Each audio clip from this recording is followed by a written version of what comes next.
Unit number 5, designing website. Internet surfing almost हर बंदा करता है अपनी लाइफ में, और हम लोग यूज़ करते हैं फॉर डिफरेंट पर्पसेस, जैसे online shopping, social networking, results check करना, ईमेल चेक करना और वैरायटी ऑफ डिफरेंट वेज़ के लिए। इस चैप्टर में हम लोग लर्न करेंगे कि किस तरह हम लोग एक वेबसाइट बना सकते हैं।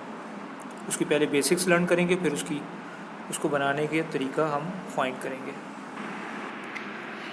जब हम रिक्वेस्ट सेंड करते हैं वेब सर्वर को वेब ब्राउज़र के थ्रू, ताकि हम एक्सेस कर सकें वेब पेज, बेसिकली हमें कंटेंट चाहिए होता है वेब पेज का, और हम लोग वेब ब्राउज़र यूज़ करते हैं और हमारी इन्फॉर्मेशन जो है, जो हमारी रिक्वेस्ट होती है, वो वेब सर्वर तक जाती है।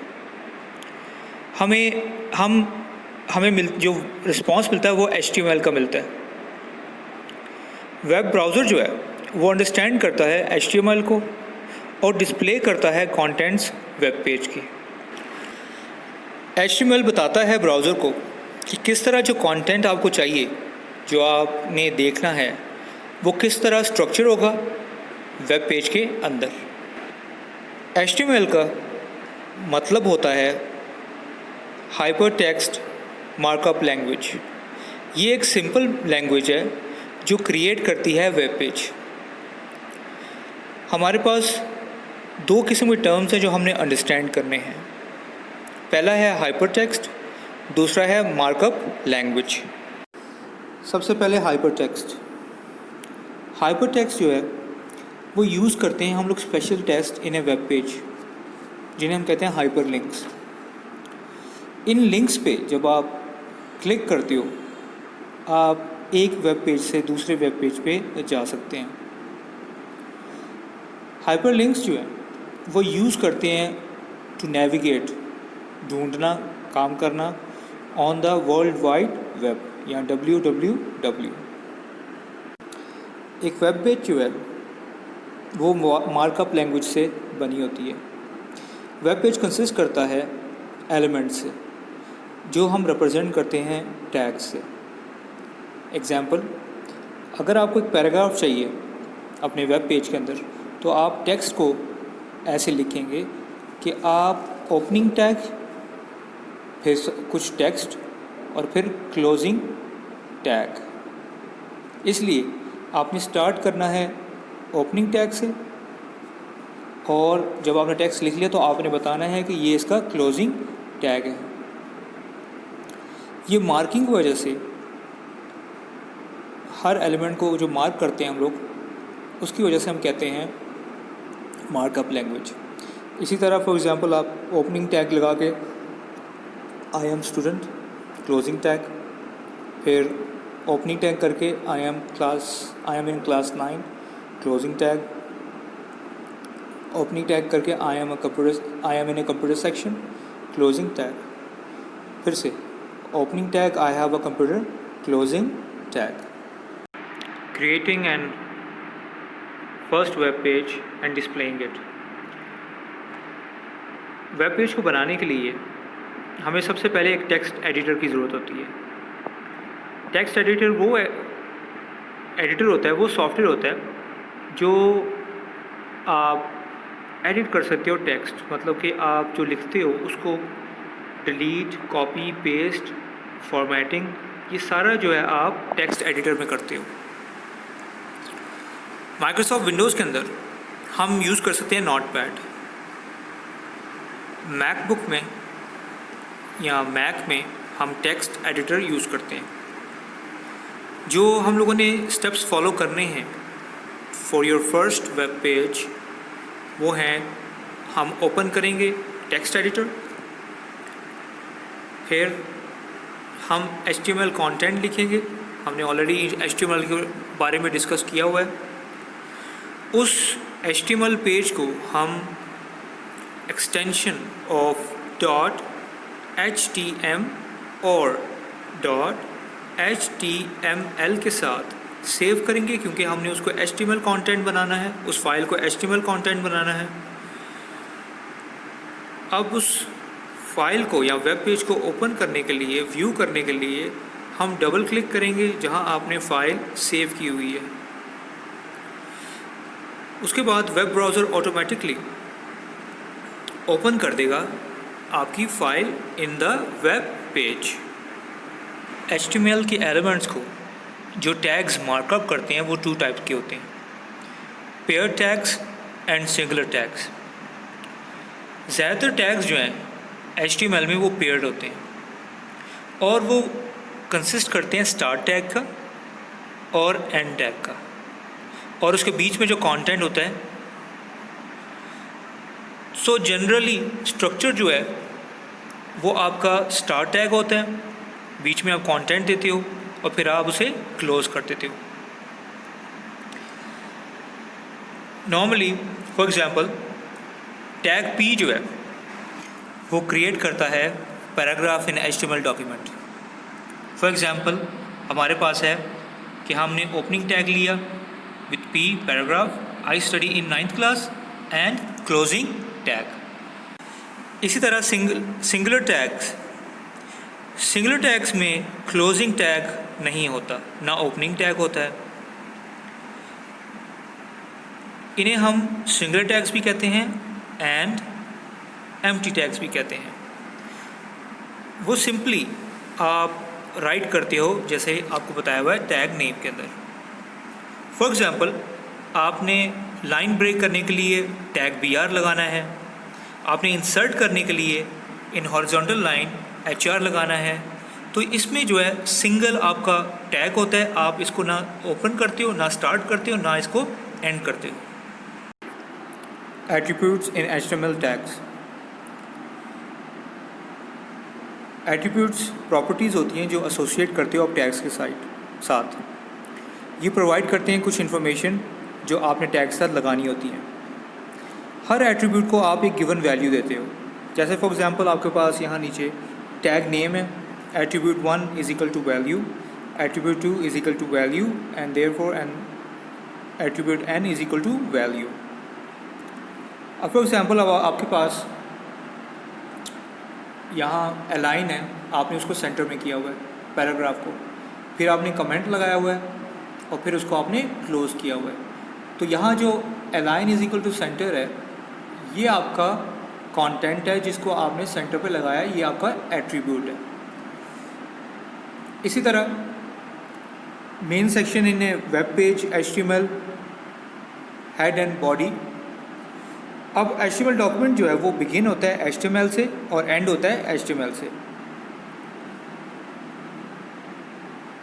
ये टॉप लेवल टैग होता है जो कंटेन करता है पूरे कंटेंट को वेब पेज के। HTML डॉक्यूमेंट प्राइमरली 2 चीज़ों पे कंसिस्ट करता है, एक आपका हेड सेक्शन, दूसरा आपका body section.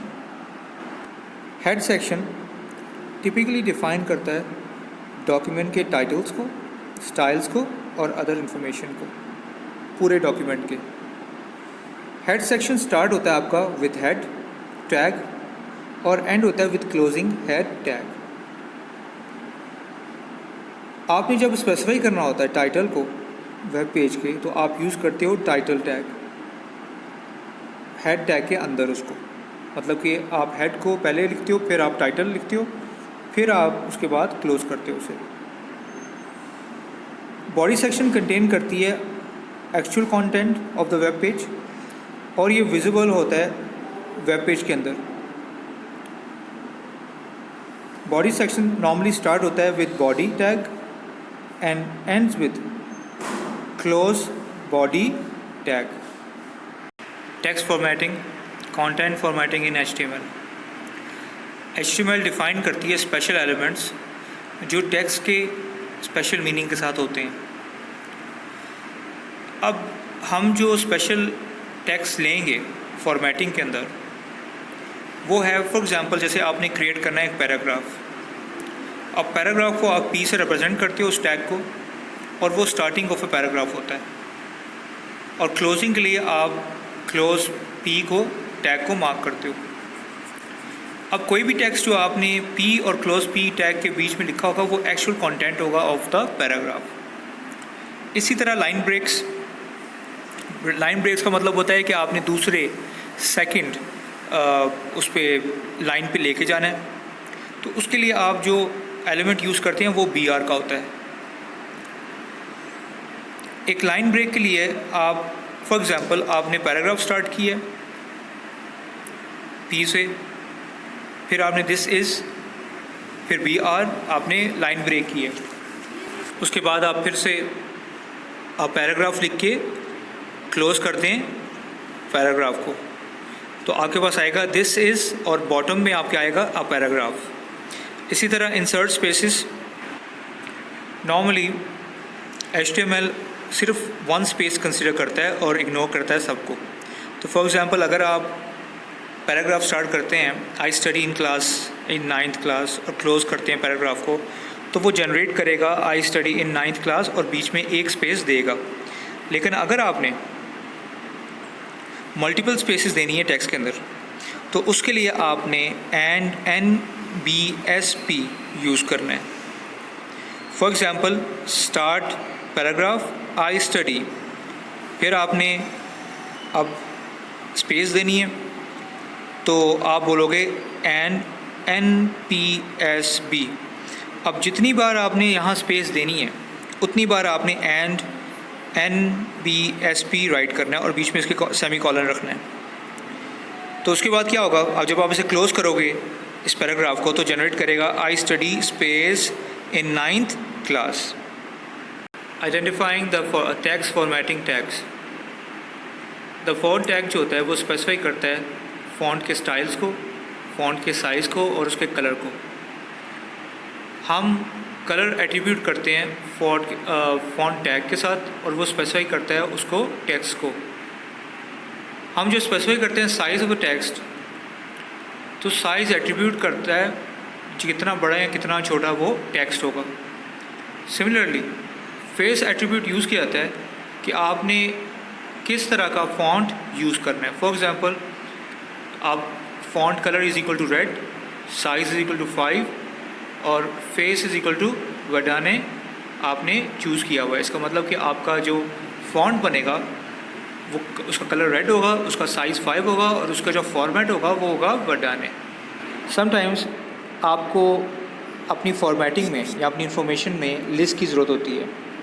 For example list of subjects, list of teachers, list of friends. अब हम लोग लर्न करेंगे किस तरह हम लोग डिफरेंट टाइप्स ऑफ लिस्ट बना सकते हैं HTML में। सबसे पहले जो टाइप ऑफ लिस्ट है वो है अनऑर्डर्ड लिस्ट। अब अनऑर्डर्ड लिस्ट में आप सिंपली जो लिस्ट होती है उसको राइट कर देते हैं और वो लिस्ट की फॉर्म में बन जाती है। अब टैग्स जो हम यूज़ करते हैं HTML में, जो कोड हम यूज़ करते हैं अनऑर्डर्ड लिस्ट के लिए, वो है UL। मतलब UL स्टार्ट करते हैं और UL से टैग एंड करते हैं। लेकिन जब आप लिस्ट के अंदर आइटम लिख रहे होते हैं तो आपने IL के से स्टार्ट करना होता है, IL से एंड करना होता है। मतलब कि अगर आप टेबल देखें तो आपको पता चलेगा कि UL से हमने स्टार्ट किया, फिर हम लोगों ने IL से स्टार्ट करके उस आइटम का नेम लिखा और उसे क्लोज़ किया। इसी तरह आइटम 2, आइटम 3, आइटम 4 करके हमने UL से क्लोज़ किया। तो इस तरह हमें अनऑर्डर लिस्ट बनने को मिलती है HTML में। नेक्स्ट जो लिस्ट है वो है ऑर्डर लिस्ट। अब ऑर्डर लिस्ट के अंदर हम कीप करते हैं सारे आइटम्स को एक ऑर्डर फॉर्म में। अगर हम चेंज करें ऑर्डर का, इसका मीनिंग ये होता है कि सारी लिस्ट जो है वो चेंज होगी। For example teacher list of students आप बनाते हो विद रिस्पेक्ट टू मार्क्स, तो वहाँ डेफिनेटली आपके ऑर्डर मैटर करता है। ऑर्डर लिस्ट को आप यूज़ करते हो OL से और एंड करते हो OL से, और सारे टैग जो हैं LI से लगते हैं। सारे आइटम्स जो हैं LI के टैग से लगते हैं। जैसे आप टेबल में देख सकते हैं कि आपके पास OL है, स्टार्ट किया है आपने, फिर IL से स्टार्ट करके आइटम, फर्स्ट आइटम, फिर उसको क्लोज़ किया IL से, फिर second item, third item, fourth item, और उसके बाद OL से आपने फिर से क्लोज़ कर दिया। तो ये आपको देता है ऑर्डर्ड लिस्ट। डेफिनेशन लिस्ट, ये हमारे पास थर्ड टाइप ऑफ लिस्ट होती है और इसमें जो है हमें ज़रूरत होती है कि हम टर्म्स को डिस्क्राइब करें। फॉर एग्ज़ाम्पल अगर आप चाहते हो कि आप नेम लिखो सब्जेक्ट्स के तो उसके साथ आप उसकी डिस्क्रिप्शन राइट कर सकते हो। तो ये हेल्पफुल होता है। डेफिनेशन लिस्ट जो होती है ये हेल्पफुल होती है कि आप किसी चीज़ को डिस्क्राइब करने में। हम स्टार्ट करते हैं डेफिनेशन लिस्ट को विद DL के, मतलब स्टार्ट करते हैं DL से, फिर आप DT लिखते हो कॉफ़ी और DT से क्लोज़ कर देते हो। फिर आपने उसकी डिस्क्रिप्शन लिखनी है, तो आप DD से उसको ओपन करते हो, black hot drink DD close. इसी तरह फिर से आप DT मिल्क DT क्लोज़, फिर से टैग आप DD लगाते हो जो आपकी एक्सप्लेनेशन होती है या डिस्क्रिप्शन होती है या डेफिनेशन होती है, और आप लिखते हो white cold drink and DD close, और फिर आप टोटली पूरे को आप क्लोज़ करते हो with close DL। Next list nested list होती है। इस लिस्ट के अंदर हम कंटेन करते हैं दूसरी लिस्ट को। इस तरह की लिस्ट जिसमें आप दूसरी लिस्ट को कंटेन करते हो उसे हम कहते हैं नेस्टेड लिस्ट। ये यूजफुल होती है सिचुएशन में जहां आपको मल्टीपल ऑप्शंस चाहिए होते हैं सिंगल आइटम के उस लिस्ट के अंदर। जैसे कि फॉर एग्जांपल आपने टेबल लिखना है कंटेंट्स का और उसमें सब सेक्शंस हैं, तो उसके अंदर आप नेस्टेड लिस्ट यूज़ करते हैं। Images and backgrounds. HTML के अंदर जब आपने इमेज ऐड करनी होती है तो आप टैग लगाते हो img का। ये img जो है ये एम्प्टी टैग होता है, लेकिन इसमें आपने एट्रीब्यूट करना होता है कि कहाँ से आप फाइल ले रहे हो जो जिसकी इमेज डाली जाएगी। जैसे फॉर एग्जांपल आप किसी वेबसाइट से डालते हो तो आप इमेज उसके बाद screen SCR is equal to आपने वहाँ URL डालना है, मतलब वेबसाइट का जो वेब एड्रेस है वो डाल के क्लोज़ करना है। तो इस तरह आप इमेज को लगा सकोगे HTML के अंदर। सो इमेज इम्प्रूव करता है डिज़ाइन और अपीयरेंस ऑफ वेब पेज। मतलब वेब पेज में जितने आप इमेज लगाओगे उसकी अपीयरेंस अच्छी होती है। HTML में इमेज जो ऐड होती है वो img के टैग से होती है, और उसके एट्रीब्यूट्स जैसे उसकी विड्थ होगी और उसकी हाइट होगी वो भी आप चेंज कर सकते हो रिस्पेक्टिवली। बॉर्डर एट्रीब्यूट जो होता है उसकी बॉर्डर उसकी थिकनेस ऑफ द बॉर्डर को चेंज करता है, और आल्ट एट्रीब्यूट जो है वो प्रोवाइड करता है एक्स्ट्रा टेक्स्ट इमेज पे। अब इसका for example image screen is equal to आपने URL डाला, फिर उसके बाद जब URL पूरा डाल दिया आपने, border is equal to 2, width is equal to 200, height is equal to 200, alt is a green tree. तो ये सारे एट्रीब्यूट्स आपने डाल के और साथ में उसमें इमेज डाल के वेब पेज के साथ प्लेस कर दिया। Applying background and foreground colours to a web page. BG colour attribute जो है बॉडी टैग का वो स्पेसिफाई करता है कि कौन से कलर आप यूज़ करें डॉक्यूमेंट के। टेक्स्ट एट्रीब्यूट करता है कि फोरग्राउंड में आपने टेक्स्ट कलर कौन सा लगाना है वेब पेज पे। ये जो एट्रीब्यूट्स हैं, जो न्यू वर्जन है HTML का, HTML5 वो सपोर्ट नहीं करता। तो फॉर एग्जांपल जैसे आपके पास है body BG colour is equal to आपने वहाँ उसका कलर एट्रीब्यूट कर दिया, टेक्स्ट उसका रेड कर दिया, और फिर आपने पहला जो उसकी लाइन है वो राइट करनी है हेलो वर्ल्ड, और बॉडी क्लोज कर दी, तो आउटपुट आपके पास आ जाएगा हेलो वर्ल्ड। इसके बाद assign background image to the web page. अब बैकग्राउंड एट्रीब्यूट करता है बॉडी टैग के साथ और स्पेसिफाई करता है background image of a document और अ वेब पेज। तो फॉर एग्जांपल आपने बॉडी लगाना है बैकग्राउंड इज इक्वल टू जो भी आपका इमेज है और उसको क्लोज कर देना है, तो आपके पास आपकी वेब पेज के बैकग्राउंड में पिक्चर आ जाएगी। हाइपरलिंक एक आइकन, ग्राफिक और टेक्स्ट होता है। जब आप उसे क्लिक करते हो HTML में तो वो आपको दूसरे वेब पेज पे लेके जाता है, उसे हम कहते हैं हाइपरलिंक। अब हाइपरलिंक क्रिएट करने के लिए आप टैग जो यूज़ करते हो वो A होता है। जो एट्रीब्यूट यूज़ होती है, जो URL के साथ आप लिंक करते हो वेब पेज को, फॉर एग्जांपल आप A लगा के href लगा के आप उसकी वेबसाइट लगा देते हो साथ। तो इसका मतलब ये है कि आप अब जब आप उसे क्लिक करोगे तो वो गूगल को कर देगी, मतलब कि नेक्स्ट टेक्स्ट आपकी जो होगी वो गूगल की हाइपरलिंक होगी। अगर आप क्लिक करोगे उस टेक्स्ट को तो वेब पेज, तो वो आपको वेब पेज पे ले जाएगी गूगल की। एंकर लिंक्स अलाउ करती है हम सेम पेज के ऊपर लेकिन दूसरे पार्ट पे जाने को हम कहते हैं एंकर। बोथ हाइपरलिंक्स और एंकर जो हैं वो डिफाइन होते हैं HTML anchor element A। Suppose आपके पास एक वेब पेज है, HTML पेज है, और उसमें बहुत ज़्यादा टेक्स्ट है और उसको नीचे बॉटम पे जाने के लिए आपको बहुत ज़्यादा स्क्रॉल करना पड़ता है। तो आप जो है एक link at the bottom of the page डाल सकते हैं, दैट टेक्स आपको डायरेक्टली ऊपर की तरफ ले जाएगी, टॉप पे ऑफ द पेज पे ले जाएगी। अब इस पर्पज़ के लिए आप फॉलो करेंगे जो स्टेप्स हैं। सबसे पहले आप एंकर क्रिएट करेंगे टॉप पेज पे, मतलब ए नेम टॉप, और उसे क्लोज कर देंगे एंकर से। अब क्रिएट करेंगे अनदर लिंक जो बॉटम में होगा आपके पेज के, और वो होगा href, मतलब रेफरेंस, जो लिंक देगा वो क्रिएट वन स्टेप। उस एंकर का प्रोसीड करना हैश के साथ, साइन के साथ करना होगा। इसका मतलब ये है कि href reference top, go to top, और आप उस एंकर को क्लोज कर देंगे। अब आप इसको एंकर को किसी नाम पे भी बना सकते हो। अब उसके लिए आपने क्या करना है कि आपने नेम के साथ प्रोसीड करना है हैश को, और मूव टू दैट एंकर आपने कर देना है। अब जब आप क्लिक करोगे गो टू द टॉप, तो आप जंप कर जाओगे top of the web page या HTML। ग्राफिकल हाइपरलिंक बनाने के लिए आप यूज़ करते हो इमेज टैग, और उसको एंकर के साथ, ओपन और क्लोज के साथ, टैग के साथ लगा देते हो। फॉर एग्जांपल आपका एंकर आप ओपन करते हो, रेफरेंस के साथ इक्वल गूगल करते हो, इमेज क्रीम फॉर एग्जांपल आप स्माइली लगा देते हो साथ, और उसे ऐड कर देते हो गो टू द गूगल, और उसको विड्थ देते हो 50 की, हाइट 50 की, और बॉर्डर 1 की, और क्लोज कर देते हो एंकर को। तो आपके साथ जो है एक स्माइली फेस आ जाता है। HTML के अंदर टेबल डिफाइंड होता है विथ टेबल टैग।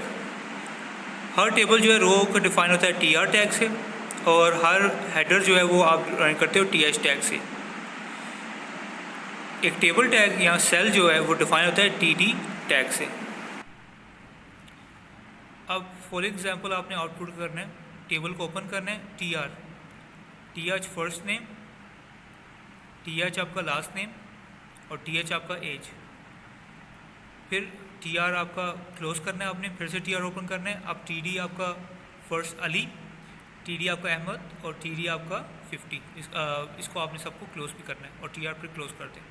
TR फिर ओपन करें, TD उस्मान, क्लोज कर दें TD अली, फिर क्लोज कर दें TD 60, फिर क्लोज कर दें TD, और क्लोज कर दें TR, और टेबल क्लोज कर दें TR।